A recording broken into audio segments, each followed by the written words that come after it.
I will take a look back at this weekend, seeing Wilson wasn't here on another historic evening in Tiger Stadium. 8 touchdowns. Um,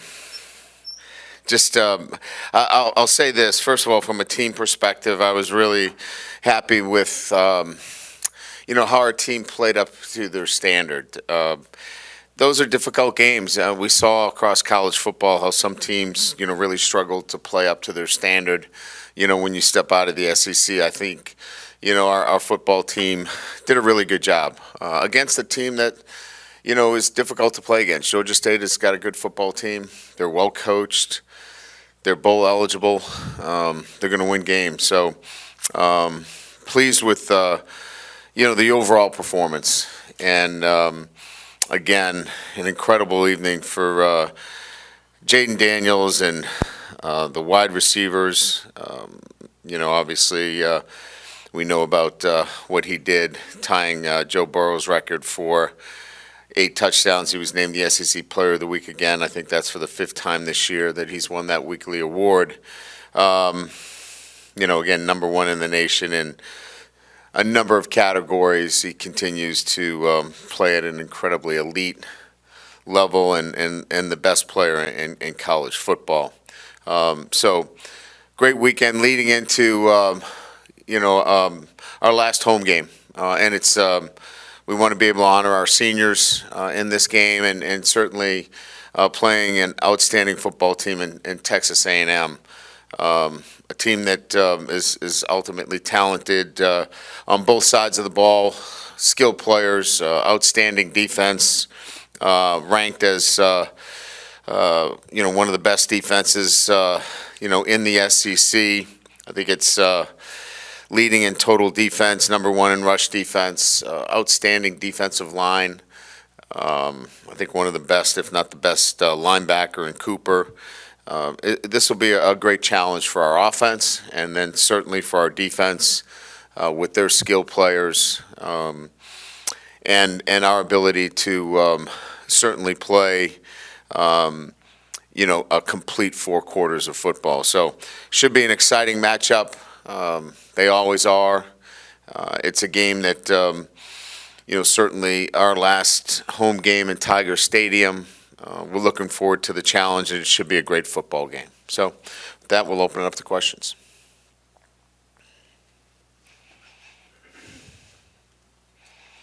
Here, when you got here 2 years ago, some of the guys that you'll honor this weekend, is there anything that you kind of reflect upon or, how emotional that might be for some of the guys when, you got here and this will be their last game here?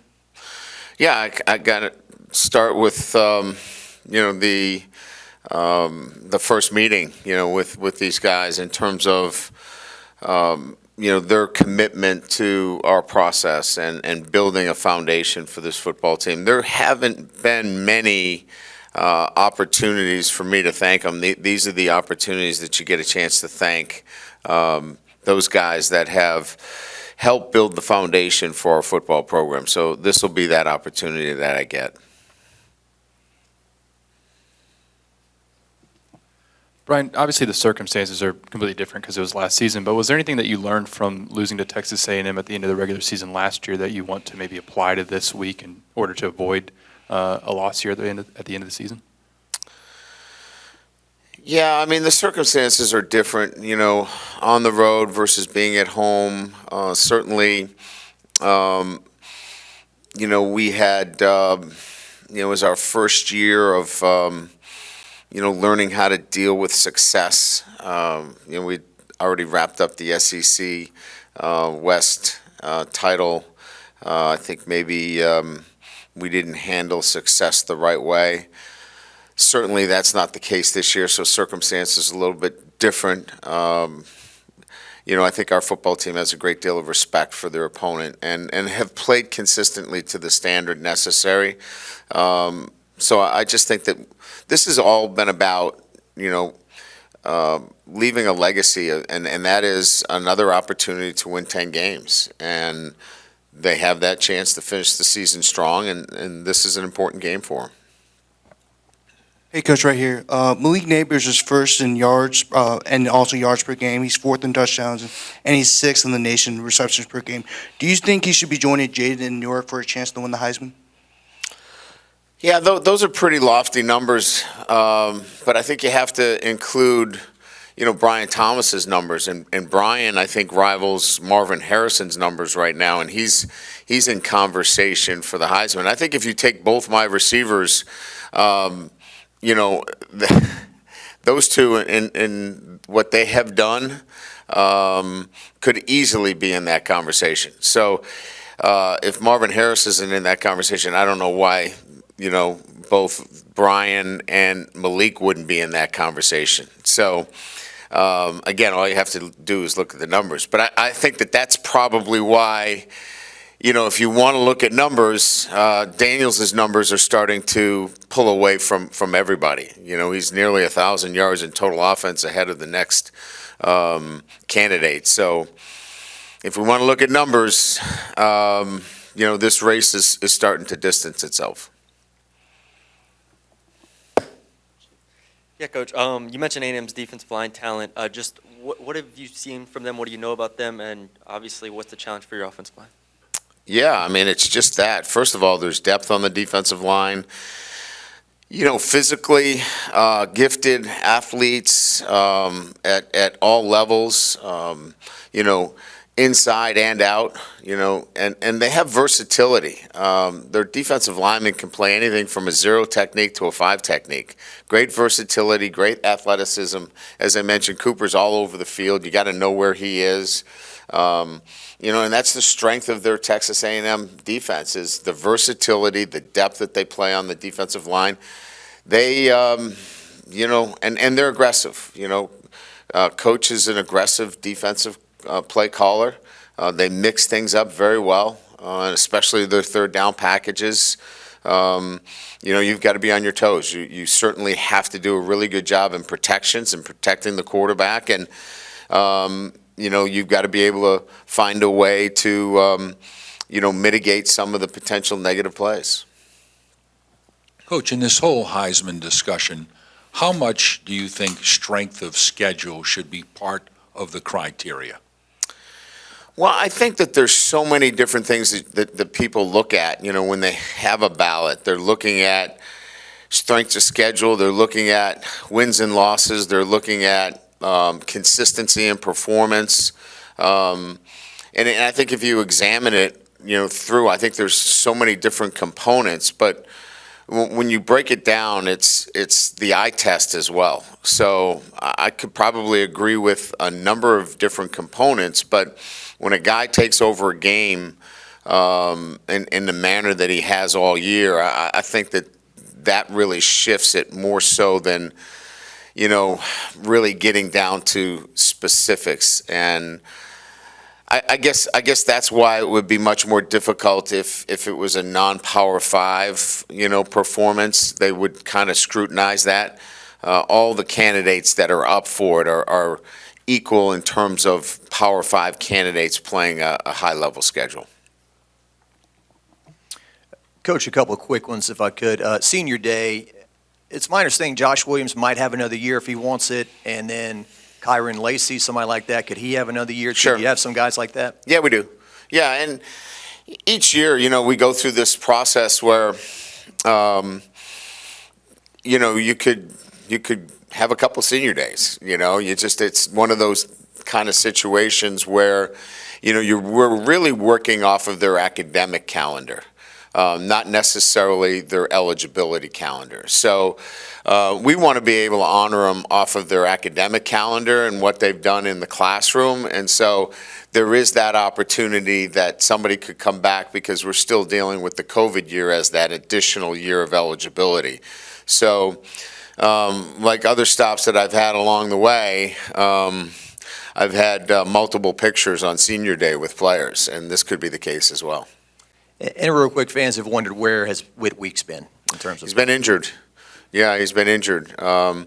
He had an accident that left a nasty gash in his foot, and he wasn't able to play at the highest level. We could probably got him in the Georgia State game. That was my decision not to play him. I did not want to, put him in a game where, he pops 2 or 3 of those stitches and then we didn't have him for A&M. We're going to need him this weekend. Hey, Brian. Logan Diggs, if I'm not mistaken, wasn't on the sideline on Saturday. Can you confirm if he was with the team and then his availability for this week? He was with the team. Okay. Yeah, he was with the team. He should be available. He's been dealing with an upper body injury. He's in good stead with the team. So he was with us at the hotel. He was with us throughout. He may have popped inside for a little bit, but he was with us throughout the entire week of preparation. He tried, diligently on Thursday. We put him through a pretty good workout on Thursday. We just felt like, again, with the depth that we have at that position, we wanted him. He's a guy that initiates contact. He's a physical runner. We wanted him 100% for an A&M. Coach, a two-parter on your interior defensive line. Do you have a feel if Mekhi Wingo is going to come back for another year? And in recruiting, do you have a number between high school and transfer portal that you're going to need at that position? Because it's going forward, that could be one of your bigger needs.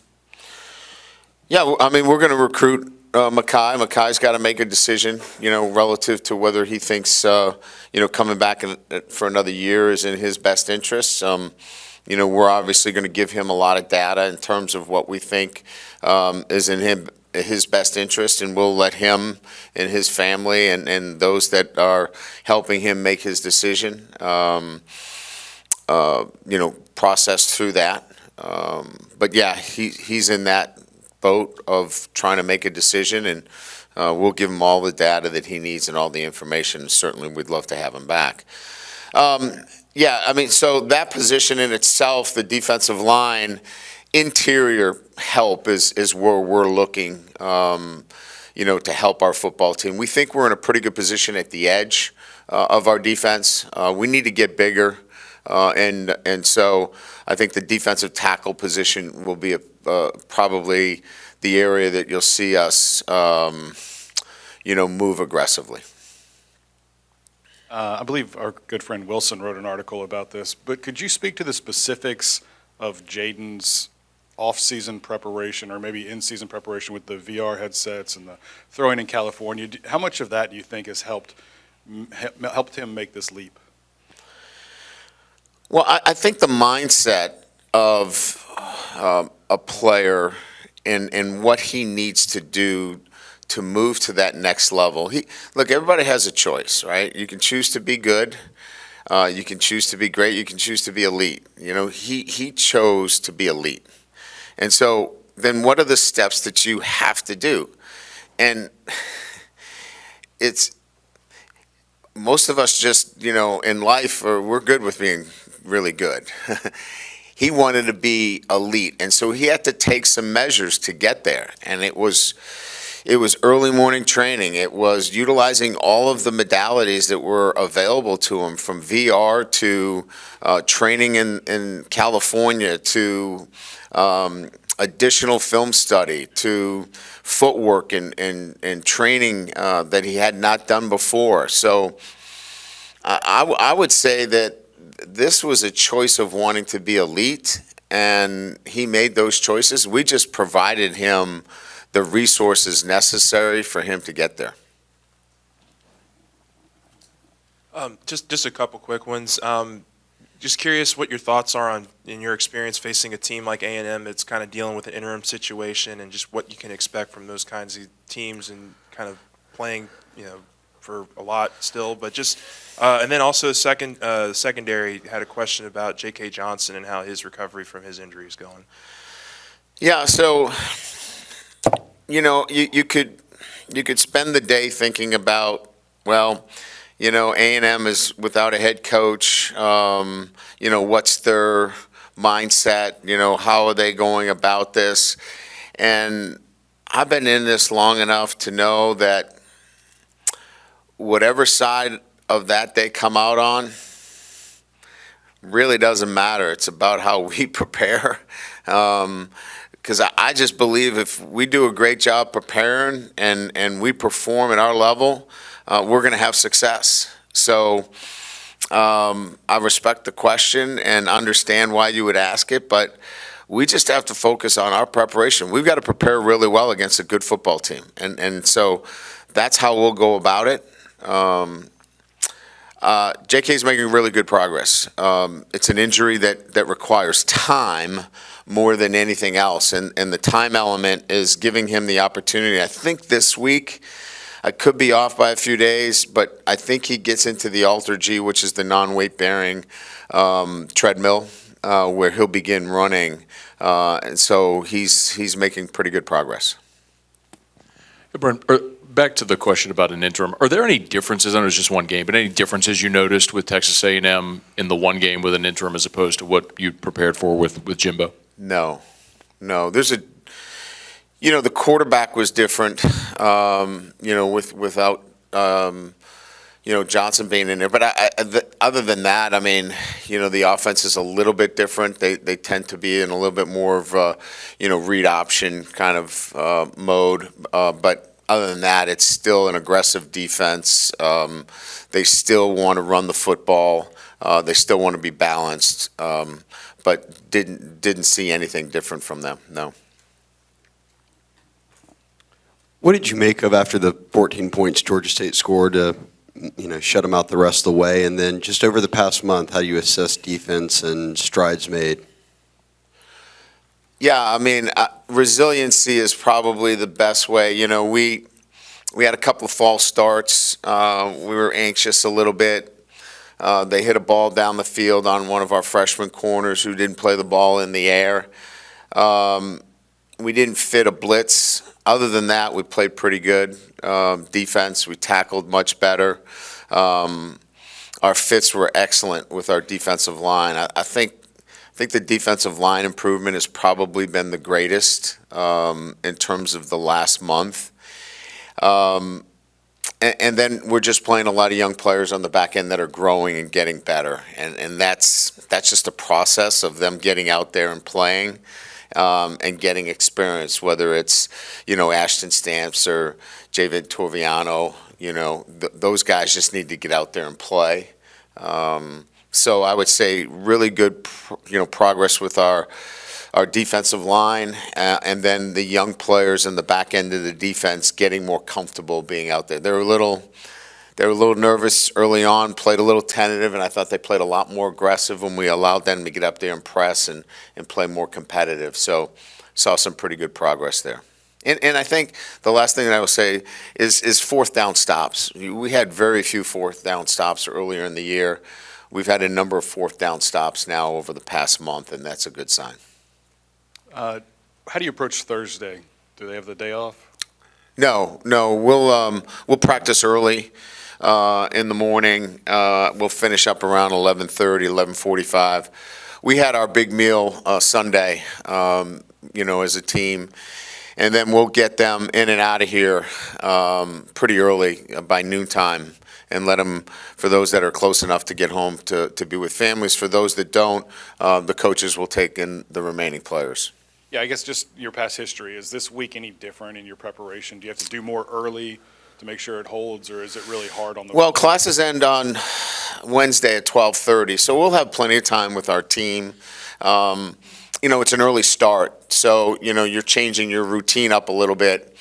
We'll get to the hotel a little bit earlier on Friday to make sure that we finish up a little bit earlier Friday night, because we'll have an early morning on Saturday. And just one softball, if I can. What are you thankful for this year?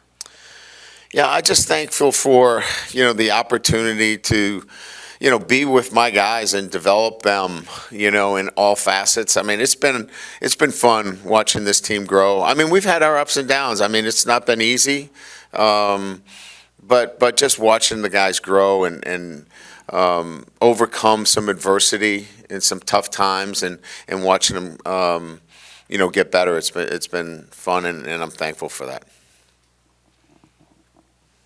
Hey, Coach, I think after the Florida game, you gave a shout-out to Josh Williams and Noah Kane. What does senior day mean for two guys like that? Maybe haven't played as much, but have stuck around through the process. Yeah, and it's kind of answering the question earlier. It's a chance for me to thank them personally for, what they're doing for this program, and that is modeling, what a great teammate is and how to do things the right way. Many times you don't have that opportunity to show your team, what it's like to be a great teammate, what perseverance is, what patience is, what it takes to be successful is sometimes you've got to be patient. And in this life that we live today, in this world, patience is not sometimes given enough highlights. And I think that this is that opportunity where I can thank him for all that. Brian, I was too busy keeping up with Jayden's numbers the other night, but did Andre I was Sam... too busy watching him. He kind of made me dizzy. Did Andre Sam return to the game, and his injury status on anybody else? Yeah, he did not return to the game. He will be a go for this weekend, so he's cleared. Yeah, the only other injury situation we had, we talked about Witt. We wanted to be careful with him with the foot injury, and then Logan. He's cleared for practice for Tuesday. So that's really it in terms of we're in a pretty good position going into the final week of the season. Yeah, well, he's been cleared for practice. He's been limited in terms of what he could do with the stitches. The stitches were taken out Sunday, so those stitches are out. He's full go, time to play. Just to clarify real quick with Logan, you said earlier he should be available. That would be for Texas A&M then? Yes. Okay. Yes, sir. And then Malik Neighbors, the way y'all have used him with motions this year, was that something that you intended to do going into the season, or has it been kind of a product of seeing what defenses have done to try to take him out of games and then adjust to that by moving him around as much? No, it was a plan going into the season that we were not going to be able to put him into the short field and utilize him in the manner that we needed to. We felt like if he stayed at the W position, he was going to get double zoned. He was going to get press coverage. He was not going to be allowed to get off the line of scrimmage. So kind of a plan that I've had always with my number one receivers, that we're going to move them around, stack them, get him into different looks. And you've got to be able to learn. The one thing Malik's done is he's learned all three positions. He knows the X, the Z, and the W. And if you want to catch a lot of balls and you want to get a lot of yards, you better learn all three positions. Because if you can't, you can't be as versatile. And so good for him. He's learned all three, and it's really going to help him moving forward. So what's got to be on the Thanksgiving table that you have to have? Cranberry sauce. I'm from New England. You got to have it. Oh, cranberries for sure. Yeah, for sure. No doubt. Jayden's probably got the best shot of a player you've had since Manti Te'o. Absolutely. Yeah. And arguably the best shot, because I think Manti was a bit of a long shot as a defensive But he player. did finish second. I mean, He did finish second. Yeah. Yes. Do you feel like you've been more vocal about Jayden's candidacy than you were with Manti? Back Yes. then? Yes. And why so? Because I truly think he's the best player in the country. I've been watching him, and I've watched the other players, and I think they're terrific players too. I really do. But what he's doing is so different in terms of what I've seen in my career, in terms of pushing the ball down the field, the accuracy in terms of dropping balls into tight coverages, running the football, and the, I would say, assertiveness in which he's throwing the football. These aren't screen passes. These aren't swing passes. These aren't cupcake throws. And not that anybody's making cupcake throws to put themselves, I'm not saying that, but all of his throws are vertical throws, and he's pushing the ball down the field, and his runs are not like, wow, where is everybody? He's making people miss. He's taking hits. He's taken hits to run the football. Like, I think we can count on, and everybody's watched him, I think we can count on our hand the times he slid.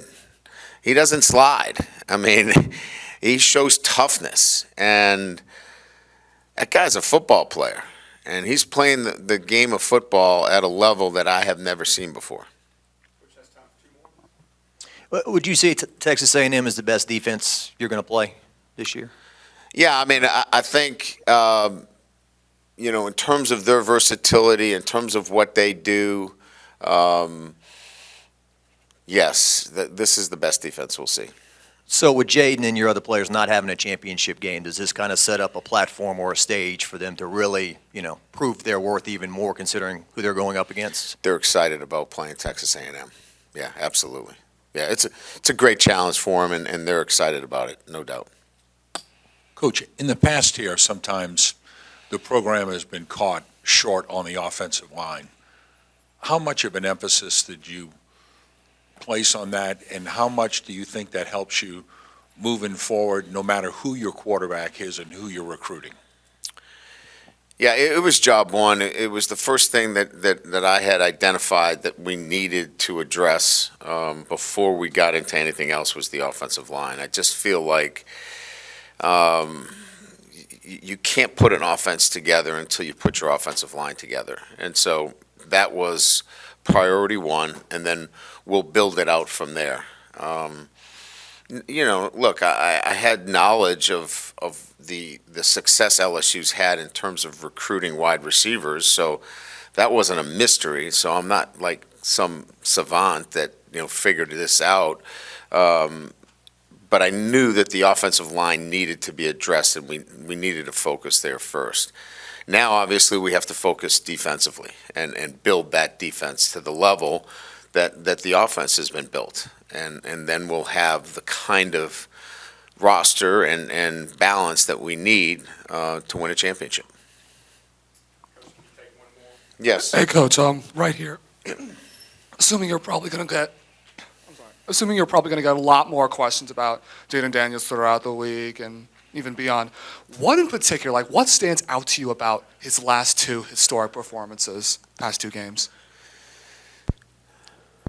I think I've used this word a couple of times, maybe 100 times. He is so decisive. Like, there is no question about what he sees and how he acts.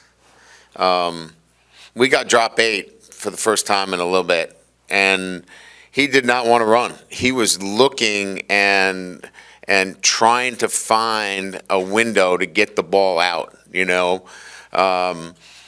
Last year when we got drop 8, it was, see ya, I'm running. So just that decisiveness has been probably the biggest change. Thank you.